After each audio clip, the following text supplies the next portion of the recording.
Okay, so Fukashima on the fly, number 17, back on track. I'm going downstairs. As I said, somebody's been tossing stuff around down there, and there's something that's smelling, so that tells me there's a bag of garbage. So we're going to go downstairs, and before we do that, we're going to drop off. Okay, so what I meant to say was garage and the car. Here, I want to show you something. I discovered this last time I was in here. I haven't been in here for a while. The tarp has been flying in because of the wind. So because of the light, you can see the light is on, right? Because of the light, I haven't been in the car since the last time I was in the car. It's smelling a little moldy in here because it's been, you know, it's old, right? But it's not. The mold itself is not growing, as you can see. There's no mold on the seat. You know, it's worn, right? But you know, but this is what I discovered the last time I was here. I pulled up this old, you know, bottom here, right? And this is, you can see the cement. There's the cement. So I thank God that I parked this car at the right time, because I didn't know about that. I didn't have a clue. From my understanding, you can actually get a plate put on there. So in the summertime, I'll insure the car for 3 months, and I'll take it to a auto body place, and I'll see how much it costs to put that on. And you know, prior to knowing this, I was packing this car heavy because I was buying all that stuff for, you know, rice and water and, you know, cans this and big buckets of that. And I'm so thankful that it never busted out. You know, I very seldom, you know, think about these things. As a matter of fact, I never do. I know the back end in here, this part, you know, my mechanic, when she's up on the hoist, right, you know, he tells me that if I get hit from the back, you know, it's starting to rust under. These cars are known to rust underneath. But this came from over the years of leaking up in there. Even though I tried to fix it, I even pulled out the grill one time, paid a guy to do that, and, you know, and I guess the water just pooled so much that that's what happened. So by the grace of God, I parked the car at the right time, and, you know, let it get a little moldy, so I'd actually have to get in there and start scrubbing the shit down and, you know, and air it out and all that other stuff. You have to remember the car's 30 years old. It's just an old beater, but I'll tell you, it's still a good bug-out car, because I know for a fact that if we just sparked up the battery, this thing would start and she'd run. So, and she can pack a lot of weight, so, but not there. and here's another thing. I just had tires put on last summer. So that's what, 6 months ago, 7, 8 months ago. They're brand new tires. So why they didn't see that when they had it on the hoist, you know, I don't know why they couldn't have seen that. They seen that I had steering problems in the front and stuff. So I paid like $1,200 in my front end with my motor, and then I, you know, throw in another $800 with the tires and, you know, this, that, and it was like over $2,000 I put on this car not even just a few months ago, right? It hasn't even been a full year. So I don't know. Anyway, we'll go back down into the basement. All right, now. Okay, so Fukashima on the fly now. 17, part storage. I've moved everything around because obviously I'm looking for mice. I'll move that out of here one day. Maybe some of these elastics are snapping off. I haven't been in here since the last time I've been in here. In the middle of the night, because this time whether there's mice in here or not, I set a couple of traps. So that means somehow, some way, something would have had to snap off in here. You can see there, it's already starting to unwind itself. You know, technically nobody should have been in here touching anything, so, you know, it would have been difficult, not to say, you know, not to say that they couldn't do it. I mean, obviously, if anyone wants to get into something bad enough, they can do it. In terms of mice, I did set up a trap. I got another one in here somewhere. I don't know where it is. I think I stuck it underneath on the floorboard down underneath the shelf over there, so I'm going to dig it out and find it. But it didn't catch anything. So, you know, maybe I'm not using the right kind of mouse trap. I think I'm going to try a couple of other things here because, you know, I need light. How can we do this where you can actually see what I'm seeing? Because, you know, we don't want mice. That's the thing. So we're watching. Now, there's a sign of mice. You see that? That could be a mouse dropping. Here it is again. Where is it? There it is again. They're not chewing into the bags as far as I can tell. You know, I don't know what they're finding in here and what they're eating in here. And it's obviously, it's not like, there's some more you can see on, how can I do this? There. And give the camera a chance to zoom in on it.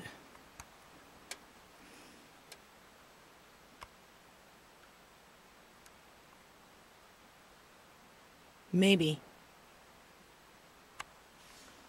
And there's another one. And then there's some in the back. Fuzz, which is okay. You know, you're going to get a bit of fuzz. But these are like, you know, I don't know.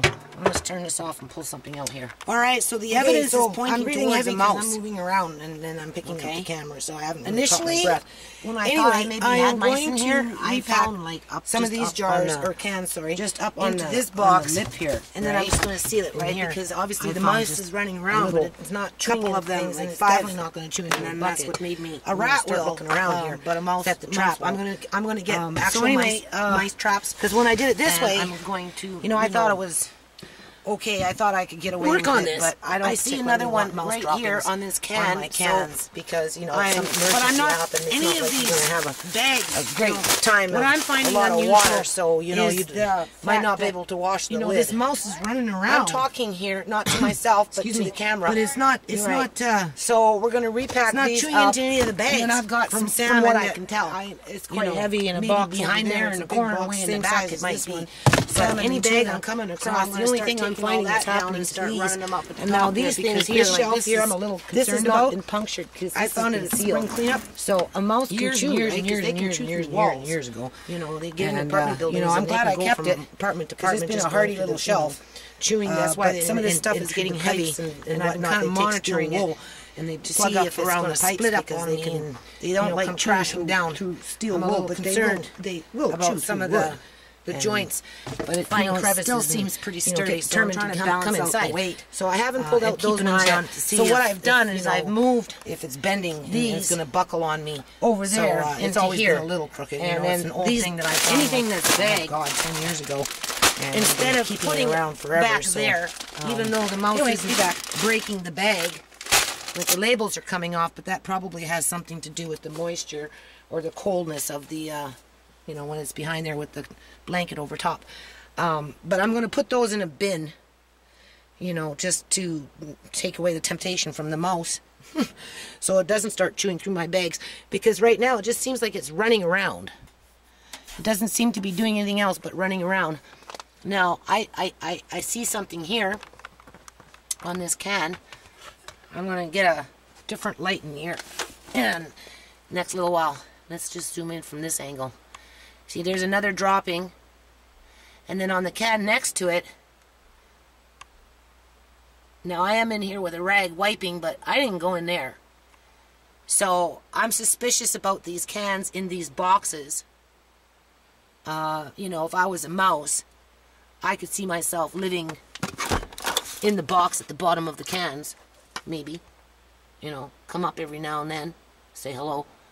So this is going to have to be repacked into a box and then taped, sealed shut, even though they're cans. I think that would be the best, right? Because then the mouse would have to gnaw through the can.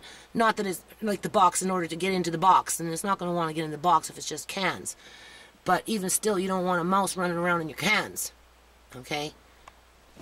So I'm going to have to repack that at some point. I've got boxes and whatnot, so it's not going everywhere, it seems, but I'm wiping things down. And as I'm wiping, you know, I'm making an assessment. So, again, the evidence is pointing towards a mouse. So I'm going to have to get, you know, different various types of mouse traps and whatnot. And be vigilant to monitor this and try and catch the little bastards.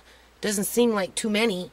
They're not too hungry. Mind you, in the kitchen there's crumbs on the floor all the time, so you know, they're probably just investigating to see where they can put a nest or something.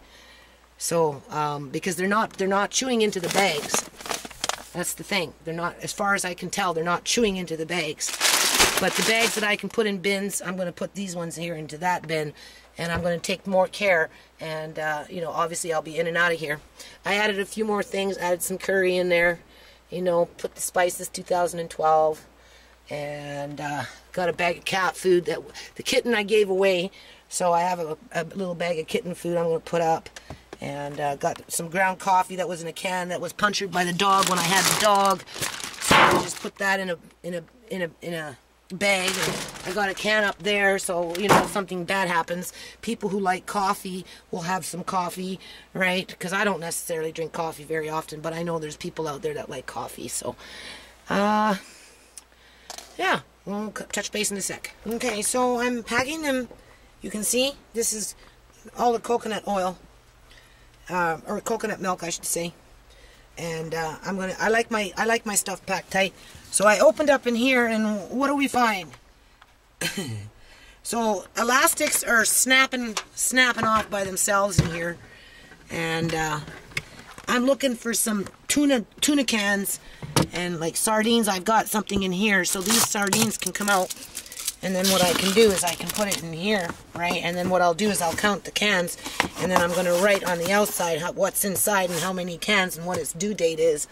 So that's what I'm in the process of doing, but I just wanted to point that out, that it looks like I unlocked this. So unless somebody came in here and unscrewed it and went out of their way to take off an elastic, just to piss me off, I mean, that's pretty, like, extreme, and I don't think people are that extreme in my house. So, you know, let's give justice where justice is due. And, you know, we've got elastics snapping all over in this room. So, anyway, talk soon. All right, so I repacked the boxes, okay, and I taped them, you know, to keep the moths out, so, you know, bugs or whatever, they like to breed. So I ended up taping the corners, and it's all cans in there. So we got 24 coconut milk, 6 sardines, and 2 kipper snacks in that box. This one here, we've got 17 cans of coconut milk, 6 baby corn, and 8 sardines. And then this one here, we've got, and comfort food, you know, so we got, well, salmon, we got another 22 cans of salmon in that one. Here's the comfort food. My children like comfort food, so I've started to stock up a little bit on that. 8 cans of peaches, and then 6 pear. And then 2 tuna, just to kind of fill up the can, right? So I'm trying to balance out this a little bit. Got in here, you know, rearranging, just, you know, making it a little tighter, right? So we got, you know, some extra spices, and so we're still kind of adding as we go along here. Just kind of zoom out there. There we go. Just trying to, you know, there's some more salmon. Got salmon all over, and I'm going to be buying salmon for a year anyway. Because, you know, you can make salmon patties and all kinds of stuff with salmon. And then we got our spices, and we still got a little room for a couple more of these things. So, you know, I'll as I go shopping over the course of the next several months, I'll add in a few more things along the way. I like these jars that the kids, you know, they're not jars, they're juice jug, or like for juice. There's some more curry powder back there. Here's a general spice. So, you know, just zoom out, see. Those are juice jars. So I use juice jars for general spice, and I shake them down, try and make them nice and tight. Obviously, the elastics are snapping off on their own. I don't have anything on top of the buckets or the cans or anything right now. Like I said, you know, the little mouse that's running around in here, something's running around in here. You know, gotta catch the little bastard, right? But anyway, it's not chewing into empty bags, but into any bags of, you know, miscellaneous food that I might be laying on top here. So I have to think of something else that if I wanted to use this as a storage space, you know, what else can I use there? Don't put the buckets right up against the wall, or the can right up against the wall. Leave a little bit of breathing space in there. Otherwise, it gets too cold. These are, well, I smelled them. I caught them, like I said, just last time, you know, when they were getting a little damp, because I had them on this side touching the wall. They dried out. They're doing very well. Perfect. The water is fine. You know, that at this point seems fine. And so now I'm going to try and tidy everything up and hang all the blankets back down. I added some extra potatoes up there. I brought an extra can of various nuts. from 2011. So that's pecan, walnut, almond, that kind of thing, right? So we've got some nuts there, protein. So I think we're in another bucket I have to put away. I think we're doing pretty good. So peace out. All right. Well, there you go. My body is like at an angle here, trying to, so that you can see this. So here we got 20 cans of tuna and 36 cans of salmon, and I'm trying to put the due date on it, 2016. So that's good. This one's 2014. I like it. Tuna. Nice and quiet. We started at the top rack here. So this is all now organized, put away, we'll see. Balanced away as best as we can. I'll come back in about a week with some different types of mouse traps. here. And all right, little teddy bear just in case we need it. And